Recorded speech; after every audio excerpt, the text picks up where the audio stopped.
বাংলাদেশের তরুণদের মধ্যে বিদেশ পাড়ি দেওয়ার প্রবণতা ক্রমেই বাড়ছে। এ তালিকায় কেবলমাত্র তরুণ শিক্ষার্থীরা আছেন বিষয়টি তেমন নয়।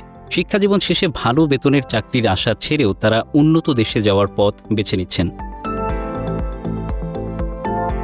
স্টুডেন্ট ভিসায় বিদেশ গিয়েছেন বা যাওয়ার প্রস্তুতি নিচ্ছেন এমন অনেক শিক্ষার্থীর সাথে কথা বলে জানা গেছে, উচ্চশিক্ষা শেষে দেশের যোগ্যতা অনুযায়ী চাকরি না পাওয়া, আর্থিক নিরাপত্তাহীনতা, সুচিকিৎসা নিয়ে অনিশ্চয়তা, রাজনৈতিক অস্থিরতা, দুর্নীতি ছাড়া সেবা না পাওয়া, ন্যায় বিচার পাওয়া নিয়ে অনিশ্চয়তা, দূষিত পরিবেশ এবং সন্তানের ভবিষ্যৎ নিয়ে উদ্বেগের মতো বিষয়গুলো তাদেরকে দেশ ছাড়তে উৎসাহিত করছে। বাংলাদেশ পাবলিক সার্ভিস কমিশনের তথ্য অনুযায়ী 2020 সাল থেকে 35 থেকে 39তম 5টি বিসিএসের মাধ্যমে সারা দেশে সরকারি চাকরিতে মাত্র 14,813 জন নিয়োগ দেওয়া হয়েছে, যেখানেও সরাসরি মেধার ভিত্তিতে নিয়োগ পেয়েছেন 9,818 জন। বাকিরা বিভিন্ন কোঠায় নিয়োগ পেয়েছেন। অন্যদিকে এসব পরীক্ষায় অংশ নিয়েছিলেন কয়েক গুণ উচ্চশিক্ষিত তরুণ। আন্তর্জাতিক শ্রম সংস্থা ILO প্রকাশিত the global employment trends for youth 2022-এর প্রতিবেদন অনুসারে বাংলাদেশের তরুণদের মধ্যে বেকারত্বের হার 10.6%।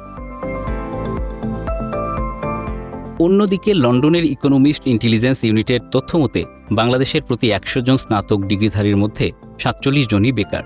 অ্যাকশন এইড বাংলাদেশ ও South Asian network on economic মডেলিংয়ের এক জরিপে বলা হয়, বাংলাদেশ যুবগোষ্ঠীর বড় অংশ আর্থসামাজিক ঝুঁকির মধ্যে আছে। বৈষম্য আর গুণগত শিক্ষার অভাবে 78% তরুণ মনে করেন পড়াশোনা করে তারা চাকরি পাবেন না। গরিব শিক্ষার্থীদের ক্ষেত্রে এ হার 90%। ইউনেস্কোর এক প্রতিবেদন অনুযায়ী 2023 সালে বাংলাদেশ থেকে বিদেশ পাড়ি দিয়েছেন মোট 52,799 জন শিক্ষার্থী। গত 2022 সালে এই সংখ্যা ছিল 49,151 বাংলাদেশি। তার আগের বছর 2021 সালে বিদেশ গেছেন 44,244 জন। শিক্ষার্থীদের পছন্দের শীর্ষ তালিকায় রয়েছে যুক্তরাষ্ট্র।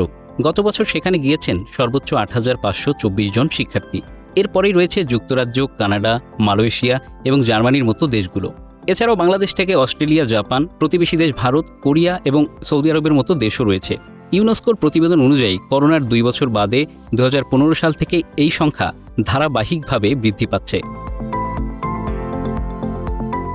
বাংলাদেশ পরিসংখ্যান ব্যুরোর স্যাম্পল ভাইটাল স্ট্যাটিস্টিক্স নামে জরিপে দেখা গেছে 2021 সালে প্রতি হাজারে 3 জন দেশ ছেড়ে বিদেশে অভিবাসী হয়েছিলেন।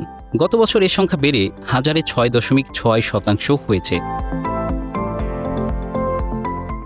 বিশ্লেষকরা বলছেন, এটি একদিকে যেমন ইতিবাচক, অন্যদিকে নেতিবাচক।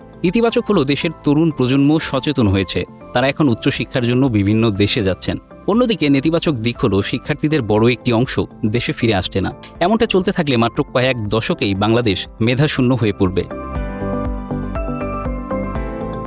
Bangla affairs news desk.